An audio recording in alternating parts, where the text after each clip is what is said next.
The older officer looked kind, almost fatherly. He set the coffee cup down in front of me and sat down with a good-hearted smile. I pulled the survival blanket closer around me and did my best to smile back. "That should see you right. You must be chilled to the bone," Martin said. "Truth is you're lucky to be alive." "I know," I said, my voice quiet, before adding thank you. "You don't need to thank us. It's what we signed up for. But I would like to ask you what happened out there, if that's okay." Seeing the look on my face, he leaned back a little, giving me some space. "I understand that this is hard, but we need to make sure none of this ever happens again to our trainees." I glanced around before I answered, taking in the small, windowless room they'd brought me to. On the boat back, they'd asked some questions as they treated me. But once I was back on land, there'd been hushed conversations and calls being made. Mentions that I was new to the team, still in training. The officer in front of me, Martin, had led me here once I was able to walk. And this is where I'd been since. "There are dangers out at sea, Oliver. You know this. We just want to make sure that you're okay, body, mind, and soul." The kindly smile he offered was at odds with the closed door, but I hesitantly began to speak. I was being stupid, really stupid. We were running some speedboat drills, slamming it through the big waves at speed, taking advantage of the storm to practice bad weather work. The rain and the spray were intense. Steph had instructed me to be spotter, so I was standing and looking for the target. I stopped again, not wanting to admit what I'd done. Martin looked at me, the wrinkles around his eyes asking me to trust him. I gathered myself and carried on. My life jacket. The strap was twisted and cutting into my ribs. I thought it would be okay, just for a moment to unclip. If I was still holding the rail with my other hand, I looked up, desperate not to be judged. And so of course the boat bucks at that moment. Of course I've now only got one hand holding the boat. And I overbalance. And everyone makes mistakes, Oliver, Martin says, soothing. I've unbuckled my jacket before. We all have. He paused for a second as I took a sip of coffee to wet my dry lips. "So what happened next?" he pressed. I hit the surface screaming, so I was instantly swallowing water. I began. I explained it all. The burning salt blinding me, filling my nose. The wake of the boat had tumbling me, sending me disoriented and spinning into the darkness, the feeling of the life jacket being torn away.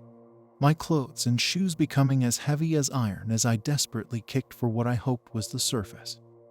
I described breaking into air for just long enough to suck in the wave that forced me back under. My training telling me that I had to get my shoes and jacket off so I could swim. The sleeve getting caught, tangling me, binding my arms. Lungs burning as I watched the surface recede as I sank through the yielding water beneath me. Fighting my own convulsing throat that wanted to breathe air that didn't exist. I didn't even realize I was crying until I felt Martin's hand on my shoulder. "That's awful," he said. It was a kindly gesture, but Martin was stiff. There was an intensity in his eyes that he was attempting to mask with his fatherly demeanor. "You sound like you were in a lot of trouble. How did you get back to the surface?"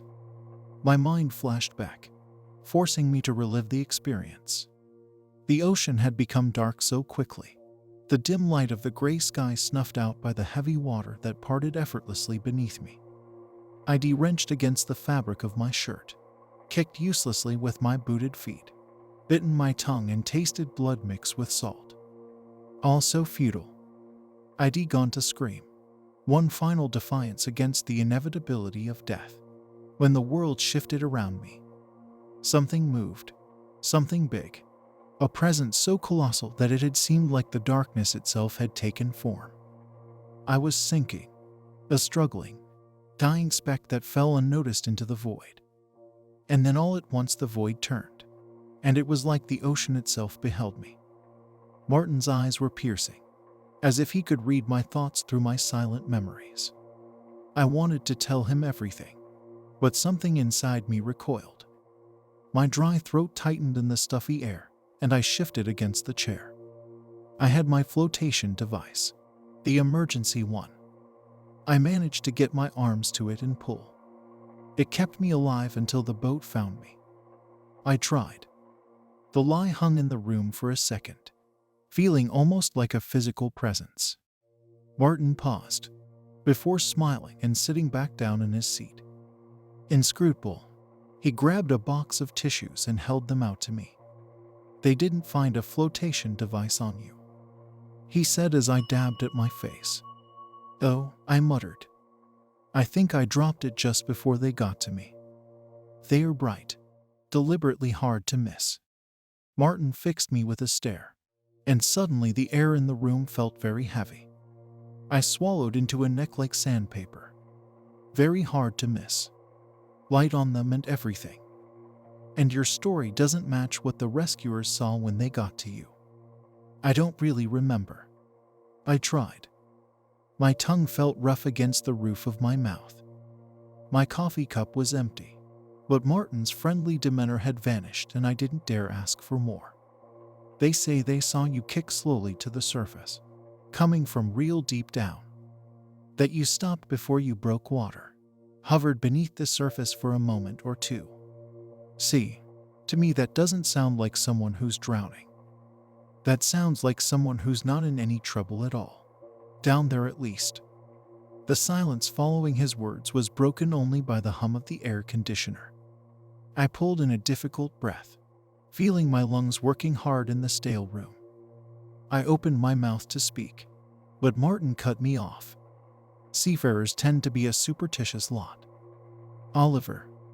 There are stories that go back beyond memories of strange things in the ocean. Monsters, creatures, krakens and sirens. You know all this."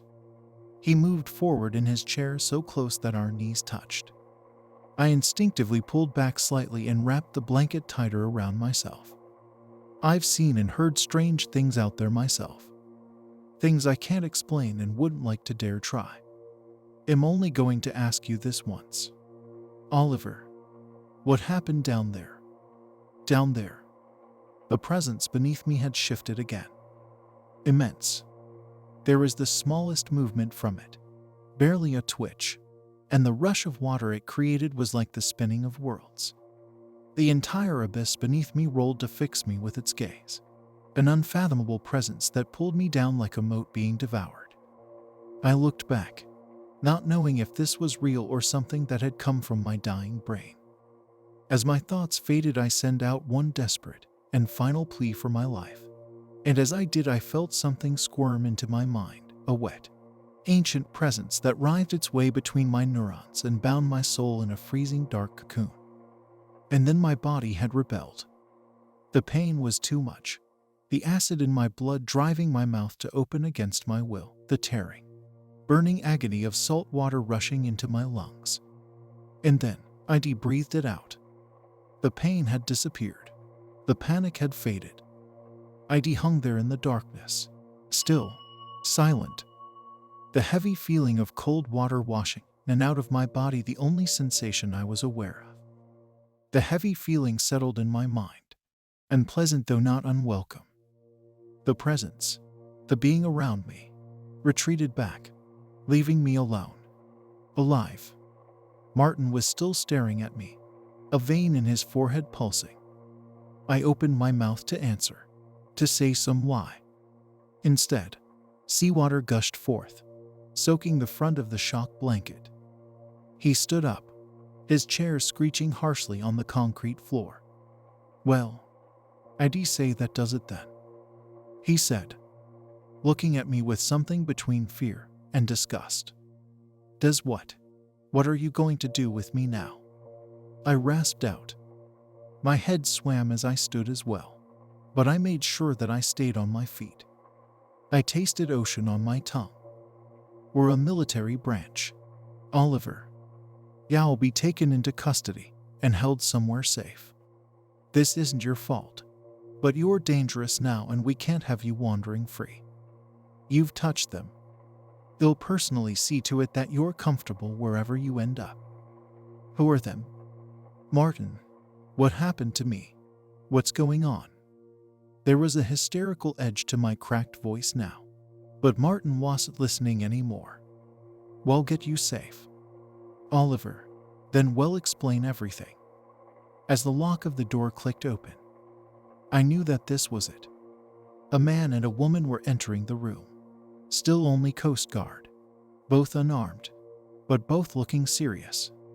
Martin had turned to them to speak, to tell them how I was to be held. But I was already moving, driven by fear and instinct and the powerful, all-consuming thirst. The new man had been looking at me as I barreled into him, and he let out a choking wail as my forehead made contact with his nose. A split second later I was pounding down the hallways, bursting out into daylight, looking around wildly as shouts and fast footsteps followed me. Without being consciously aware of making the choice, I span away from the road and pelted across the tarmac towards the beach. On land I'd be trapped, hunted, found.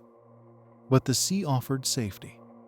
I fixed my eyes on the lapping waves and redoubled my speed, feeling the hot grit beneath my feet, the dry air rasping at my skin.